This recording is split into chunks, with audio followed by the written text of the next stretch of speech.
नहीं तो आजकल हम ये भी देख रहे हैं कि चेहरे की खूबसूरती को लेकर बाजार में कितने ब्यूटी पार्लर आए हैं। प्लास्टिक सर्जरी एक नया तरीका आ गया है और ये सारे तरीके किस काम के, अगर हमने सोचा तो। परंतु ये सारा चल रहा है, चल ही नया रहा है, उसमें बढ़ोतरी हो रही है। ऐसे कई ब्यूटी पार्लर तैयार हो रहे हैं, ऐसे कई प्लास्टिक सर्जरियां बन रही है। परंतु मन की प्लास्टिक सर्जरी कौन करेगा? हमारे मन के बर्ताव में सुधार कौन लाएगा? तो हमें ही लाना है। परंतु ये बात हमें ठीक ढंग से आज तक समझ में नहीं आई। प्रेमचंद वही इस कहानी के जरिए हमें बताना चाहते हैं कि छात्रों, चेहरे की खूबसूरती मत देखिए, मन की खूबसूरती को देख लीजिए और उसी लड़की को साथ शादी कीजिए जो जीवन भर आपका साथ देगी। अन्यथा आजकल शादी करके भी कई लोग या कुछ स्त्रियां अपने पति का साथ दे रही है नहीं दे रही है, इस पर भी विवाद हो सकते हैं। मुझे लगता है कि सोच समझकर ऐसी बातों को हमें लोगों के सामने कहना चाहिए।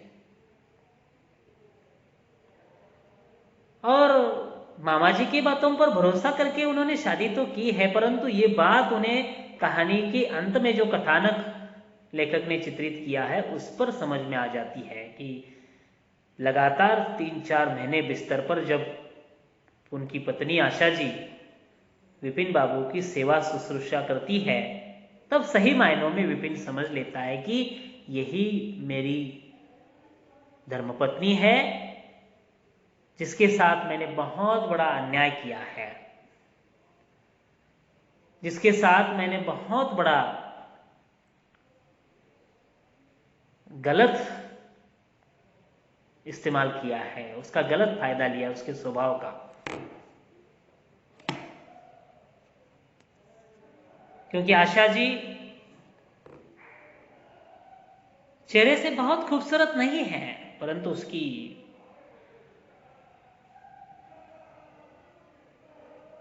देखने की जो दृष्टि है वो बेहद खूबसूरत है। मुझे लगता है घर में कार्यक्रम जो विपिन बाबू के रखा है उसमें कई स्त्रियां सज धज कर आई है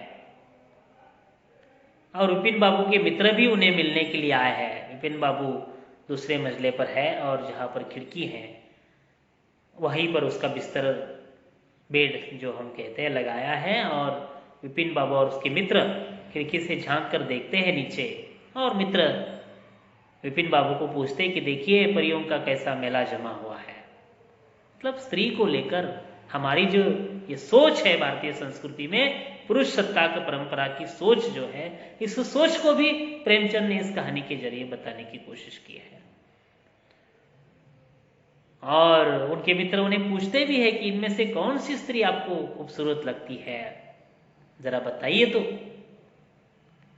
तब जाकर विपिन बाबू खिड़की से थोड़ा नीचे झांकते हैं और देखते हैं और एक स्त्री उन्हें नीचे दिखाई देती है जो थाली में फूल माल रही है। और थोड़ी देर के पश्चात वह स्त्री ऊपर देखती है खिड़की की ओर। तब जाकर उनके मित्र, विपिन बाबू के मित्र भी वह देखते हैं कि वह स्त्री दूसरी तीसरी कोई नहीं है, वही स्त्री है जो विपिन की पत्नी है। तो विपिन के सारे मित्र उनकी खिल्ली उड़ाते हैं और कहते हैं कि क्या आपकी सेहत के साथ साथ आपकी आंखें भी बिगड़ गई, आपको खूबसूरती का नजरअंदाज ही नहीं रहा, कैसे आदमी हो आप। तब विपिन बाबू अपने मित्रों को जो समझाते हैं वह इस कहानी की बहुत बड़ी सीख है मित्रों, छात्रों। और वो बताते हैं कि वही मेरी धर्मपत्नी है जिन्होंने मेरी दिन रात सेवा की है और आज मुझे वही खूबसूरत लगती है। अब विपिन बाबू को अपनी पत्नी जो काली कलूटी थी, जो चेहरे से बदसूरत थी, जो दिखने में खूबसूरत नहीं थी, उसके गुणों की सही पहचान सही मायनों में आज विपिन बाबू को हो गई है। और विपिन बाबू कहने लगे हैं कि मेरी वही धर्मपत्नी, मेरी वही पत्नी मुझे खूबसूरत लगती है। दूसरी स्त्रियों की ओर देखने का मेरा मन भी नहीं होता और मैं देखूंगा भी नहीं और मेरी वो सोच भी नहीं।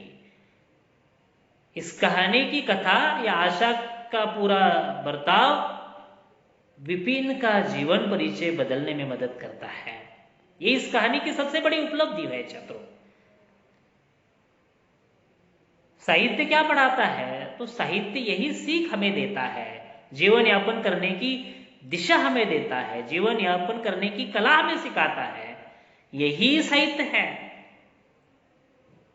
इसलिए हम साहित्य के छात्र साहित्य पढ़ते समय हमारे भविष्य में हम जो जीवन यापन करने वाले हैं, उस जीवन यापन के बारे में सारी चर्चा अगर हमें या सारी सीख हमें कहां से लेना है, तो मुझे लगता है कि ढेर सारा साहित्य हमें पढ़ना चाहिए। सिर्फ प्रेमचंद का नहीं, हिंदी में, मराठी में या अन्य कई भाषाओं में, भारतवर्ष की जितनी भी सारी भाषाएं हैं, उन भाषाओं में लिखा हुआ साहित्य जो है वो कुछ ना कुछ सीख जरूर देता है।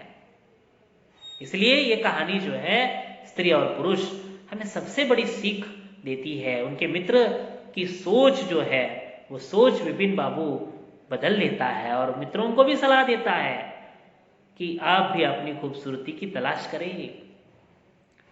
चेहरे की खूबसूरती को आप भी महत्व न दें। आज के नौजवानों ने, आज के छात्रों ने इस कहानी को लेकर यह सीख लेना जरूर चाहिए कि जब हम शादी तय करेंगे या शादी बनाएंगे, तब हमारी पत्नी के गुण सबसे पहले हम देखेंगे, उसके स्वभाव से हम रूबरू परिचित हो जाएंगे, उसके गुणों से हम परिचित हो जाएंगे।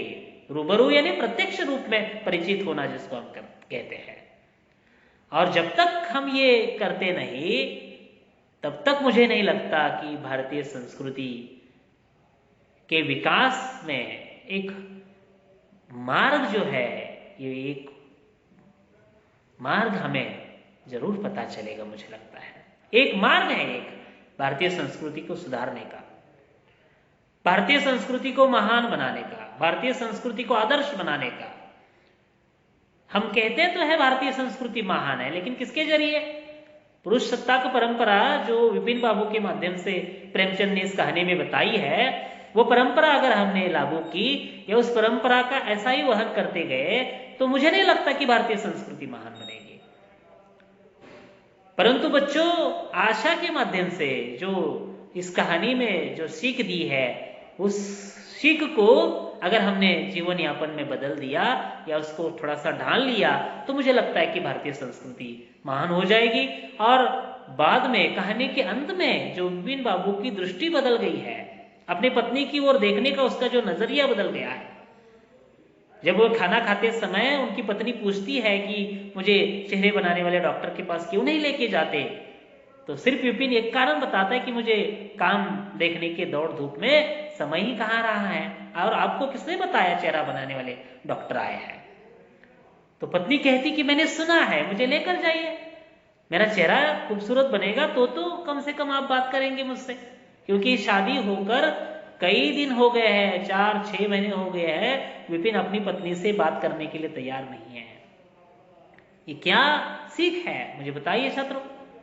ये क्या उपलब्धि है इस कहानी की कि जो नव युवक अपनी पत्नी के साथ शादी कर चुका है, जो एक नौजवान लड़की के साथ शादी कर चुका है, वो 6 महीने भी हो गए अपनी पत्नी के साथ बात करने के लिए तैयार नहीं। कारण ये की है क्योंकि वह दिखने में खूबसूरत नहीं है, वो दिखने में बदसूरत है। परंतु सही मायने में जब वो बीमार पड़ जाता है और पत्नी उसकी सेवा करती है, तब वह अपनी पत्नी के गुणों को पहचान लेता है और उसी पत्नी को आदर्शवत मानने लगता है, जो भारतीय संस्कृति की आदर्श स्त्री है। आदर्शता के यही लक्षण है छात्रों, दूसरे तीसरे क्या लक्षण हो सकते हैं? परंतु आजकल हम इस आदर्श को